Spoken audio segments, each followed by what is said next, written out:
Saya ambil hospitality management, jadi nggak nyambung juga. Saya tipenya adalah orang yang nggak bisa diem. Tawaran kerjain ini, kerjain itu, sampai badutnya segala macam tuh saya yang atur gitu ya.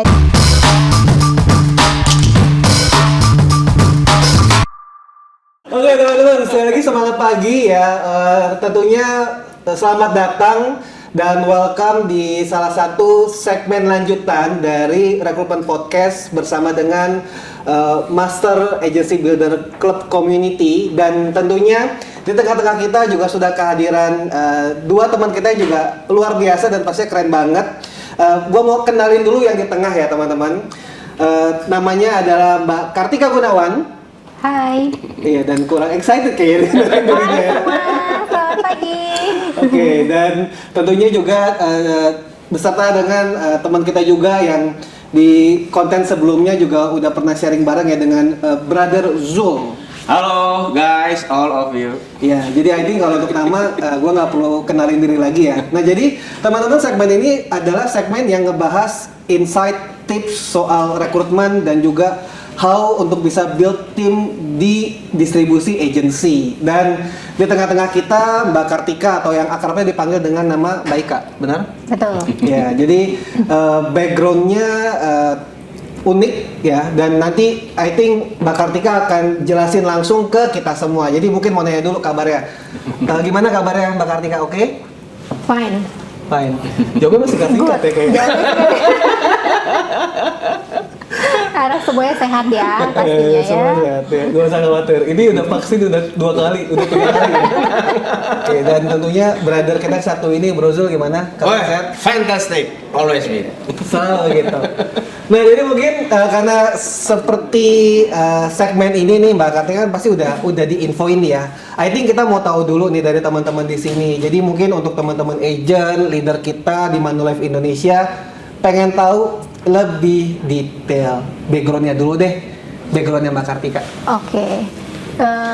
Tadi udah disapa ya sama Bro Johan di sini. Saya sapa lagi. Pagi, Manulifers dan semua teman-teman yang ada di seluruh Indonesia mungkin ya. Harapannya semuanya dalam keadaan sehat dan pastinya semua dalam keadaan yang sangat fantastik. Kita akan finish strong di 2021. Oke, tadi pertanyaannya adalah background. Oke, background saya sebenarnya dari financial designer. Fashion design. Jadinya belibet nih, maaf ya. Jadi sebelumnya banyak sekali hal-hal yang memang saya kerjakan. Saya tipenya adalah orang yang nggak bisa diem.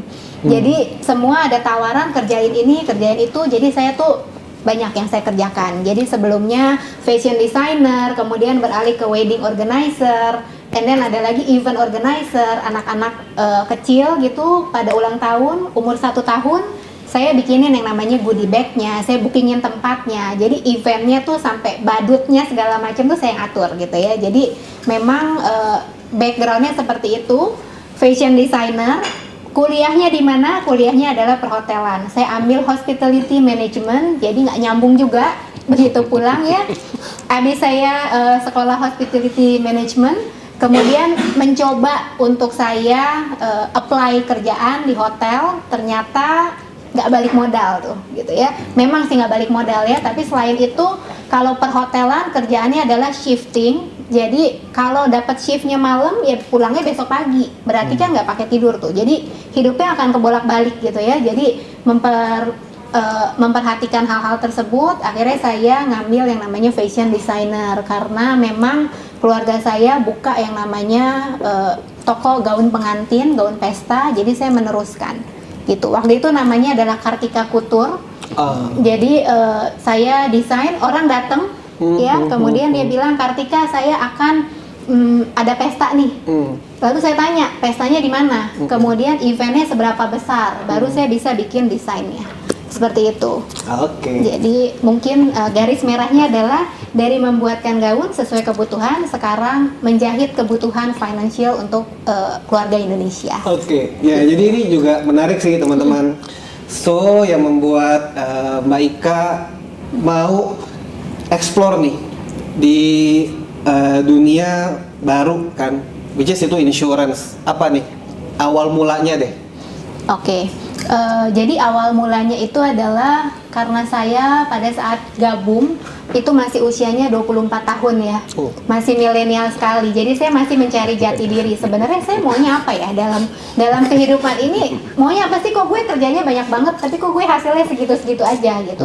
And then hal yang menariknya lagi adalah saya nggak memiliki waktu me time gitu di pekerjaan sebelumnya ya, nggak ada waktu privacy untuk me time, melakukan hal-hal yang rasanya di luar rutinitas seperti itu ya, lalu mendapatkan offer untuk ayo coba bergabung di Manulife. Pada saat itu karena di usia tersebut saya cita-citanya adalah keliling dunia 5 benua sebelum saya married gitu. Jadi targetnya adalah memang jalan-jalan, dan itu bisa didapatkan pada saat kita bergabung di Manulife. Kita benar-benar kerja dengan goal tertentu, dengan target-target tertentu, dan targetnya setiap tahun adalah jalan-jalan. That's why jadinya benar-benar antusias banget gitu ya untuk ngobrol tahun ini kemana nih gitu. Jadi kalau yang namanya di Manulife kan ada kick off. Kick off itu adalah rapat di awal tahun. Itu yang ditunggu-tunggu adalah destinasi gitu, bukan yang lain, bodo amat. Pokoknya destinasinya mau kemana, seperti itu.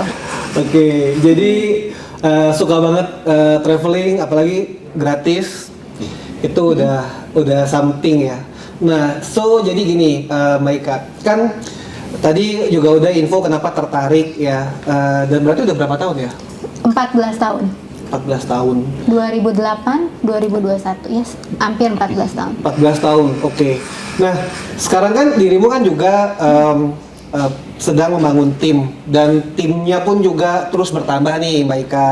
Nah, jadi kita juga pasti pengen tahu dong ya, maksudnya secara perjalanan lah, secara journey membangun tim. Apa sih yang bisa dirimu sharing ke teman-teman? Oke. Awal saya bergabung itu kan memang karena pengen jalan-jalan. Begitu dapat jalan-jalan, otomatis angka-angka untuk promosi dan yang lainnya akan tercapai, gitu ya. Nah, pada satu titik saya gabung 2008. Kemudian 2009, 2010 itu saya jalan-jalan sendirian dalam satu divisi, dalam satu branch. Saya ngerasa gila, maksudnya saya jalan-jalan tapi gue sendirian nih, nggak seru banget gitu ya, nggak enak banget. Karena kita langsung gabungnya kan memang sama tim yang berbeda-beda, karena seluruh secara nasional kita berangkat bareng waktu itu ke Jepang. Tapi saya ngerasa kayaknya sepi ya kalau saya berangkat sendiri, kayaknya nggak seru nih. Jadi saya harus punya temen. Jadi yang temen yang asik, yang bisa diajak kerja bareng, yang bisa diajak kerja sama, bisa diajak happy bareng, gila bareng, bisa diajak belajar bareng gitu ya. Jadi saya dari situ mulai serius untuk merekrut, mulai serius untuk ngajak, ayo gabung bersama dengan Manulife bareng gue nih. Caranya adalah kita belajar bareng, kita start dari nol bareng-bareng, kemudian kita gimana caranya supaya semakin hari akan menjadi semakin baik. Seperti itu. Nah, ini aku ada satu pertanyaan sebelum nanti ke Brother Zul ya. Kan untuk ngerekrut pasti kan ada seninya nih, Mbak Ika. Ada seninya, ada sesuatu yang kita harus lakuin bareng. Kira-kira kalau dari tips rekrut ala Kartika Gunawan, apa nih yang bisa di-share? Ala Kartika Gunawan ya? Oke, tips rekrut dari saya adalah saya lebih suka untuk pendekatan secara pribadi. Jadi saya harus tahu dulu, mencari persamaannya dulu nih, kira-kira si A, si B, si C seperti apa nih yang mereka suka ya. Apakah kita ada persamaan atau enggak? Karena kita akan menyamakan visi dan misi. Karena kalau kita bekerja tapi dalam branch kita misalnya misinya untuk membantu orang, lalu memperkenalkan kepada seluruh keluarga Indonesia, di mana kan memang sekarang ini terutama di Indonesia ya, komunitas Indonesia, masyarakat Indonesia belum mengenal yang namanya asuransi jiwa. Tahu sih, cuma mereka belum ngerti pentingnya asuransi jiwa itu apa. Sehingga kita punya benang merahnya kalau di tim Dharma Wangsa itu adalah, ayo kita kenalin kepada semua orang tentang pentingnya asuransi jiwa, dan juga kita untuk membantu orang.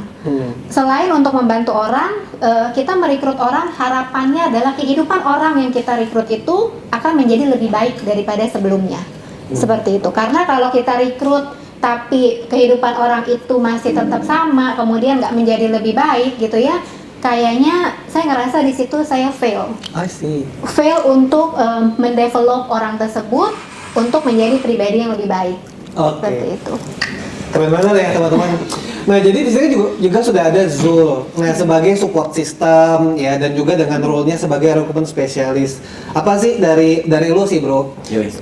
dengan Mbak Ika ya, yang bisa dirimu share lah ke teman-teman semua. Apa yang berbeda nih yang dilakuin sama Mbak Ika dalam mendevelop tim dan juga dalam merekrut? Oke, ya teman-teman, terima kasih ya bro. Kalau saya ngelihat Ika ini dia orangnya tuh apa ya? Sangat-sangat terbuka ya. Artinya setiap kita berikan sesuatu hal-hal yang berkaitan dengan tips, trik gitu ya, pengetahuan-pengetahuan baru tentang rekrutmen gitu, how to-nya, terus eksekusinya tuh cepet banget gitu ya. Nah ini pelajaran berharga buat teman-teman. Jadi pada saat dapat sebuah pengetahuan baru gitu, langsung exercise, langsung action. Nah itu yang membuat kenapa saya lihat di timnya Ika ini semuanya jalan gitu. Kenapa?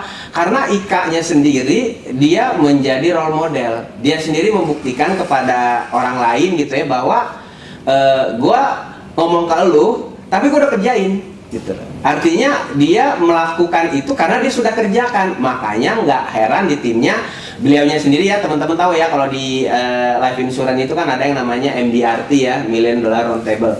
Itu dia berhasil, terus dia berhasil meng-create ya teman-teman barunya tadi yang dia bilang tadi itu yang gila bareng lah, seru-seruan bareng itu juga jadi MDRT gitu loh teman-teman ya. Jadi itu menurut saya poin penting di bisnis ini, bagaimana Ika itu selalu terbuka dengan hal-hal baru dan setiap hal baru yang diterima itu dia langsung praktekkan dan action. Dan suksesnya itu karena apa? Karena dia juga berhasil mengajak teman-temannya juga sama-sama berhasil seperti dia. Itu kalau yang saya lihat.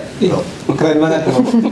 So, jadi teman-teman semua, ini kita udah dapat insight yang positif banget dari Mbak Kartika. Thank you for joining ya. Dan semoga sharing yang dari konten ini di segmen ini juga bisa bermanfaat buat teman-teman kita yang lain dan juga bisa semakin semangat rekrut sama bangun tim. Jadi thank you Mbak kehadirannya. Thank you. Ada pesan-pesan terakhir sebelum kita close segmen ini? Pesan-pesannya apakah untuk Manulifers? Oke. Semua.